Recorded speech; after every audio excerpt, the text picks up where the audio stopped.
पाठ 3. गायकाची सफलता. सुधाकर हा हुशार मुलगा होता.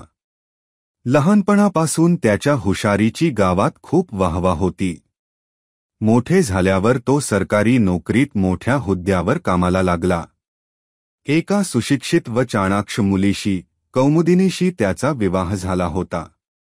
त्याला 2 मुले होती, सुरेंद्र व वीरेंद्र. सुरेंद्र हा वडिलांप्रमाणेच अभ्यासात हुशार होता. नेहमी शाळेत प्रथम येत असे. त्यामुळे तो वडिलांचा खूप लाडका होता.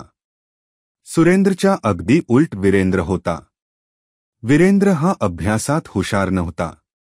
परीक्षेत तो नेहमी कमी गुण आणत असे, मात्र तो गाण्यात हुशार होता. वीरेंद्र एकदा मैदानात खेळायला गेला असता गाण्याचे सूर त्याच्या कानावर आले. तो त्या गाण्याच्या स्वराच्या दिशेने गेला.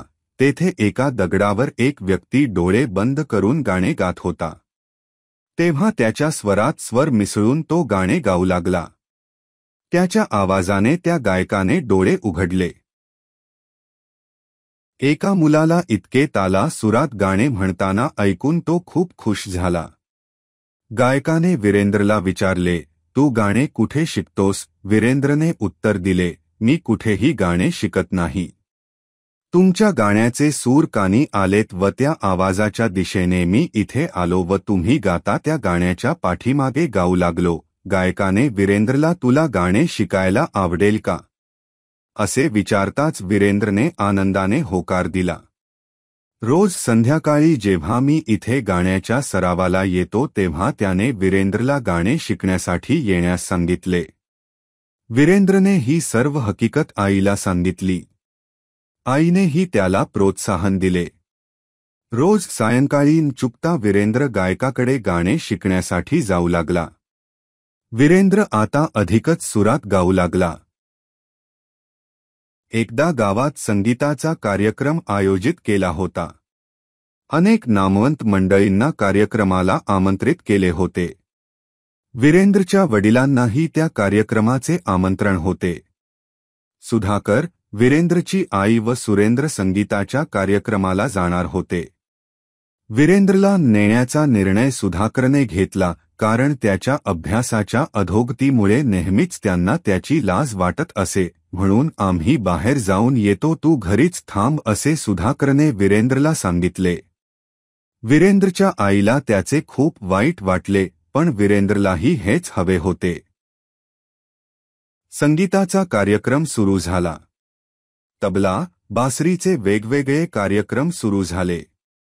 आता कार्यक्रमाचा शेवटचा कार्यक्रम, ज्याची आपण नेहमीच आतुरतेने वाट बघतो, ती वेळ आली आहे. सुप्रसिद्ध गायक रवी किरण हे आपले गाणे सादर करणार आहेत. असे निवेदकाचे वाक्य ऐकताच सर्वांच्या टाळ्यांचा कडकडाट सुरू झाला व पडदा उघडला. सुप्रसिद्ध गायक रवी किरण यांच्याबरोबर वीरेंद्रला बघून सुधाकर व सुरेंद्रला आश्चर्य वाटले. आईला आज गाण्याच्या स्पर्धेत वीरेंद्र भाग घेणार हे माहीत होते, पण सुप्रसिद्ध गायक रवी किरण यांच्याबरोबर गाणार आहे हे माहीत नव्हते. तिला खूप आनंद झाला. गाण्याला सुरुवात झाली व सुरेंद्रही त्यांच्या सुरात सूर मिसळून गाऊ लागला. गाणे तर रंगतच गेले. प्रेक्षकांच्या टाळ्यांचा कडकडाट झाला. सुधाकरचे मित्र सुधाकरचे अभिनंदन करत होते.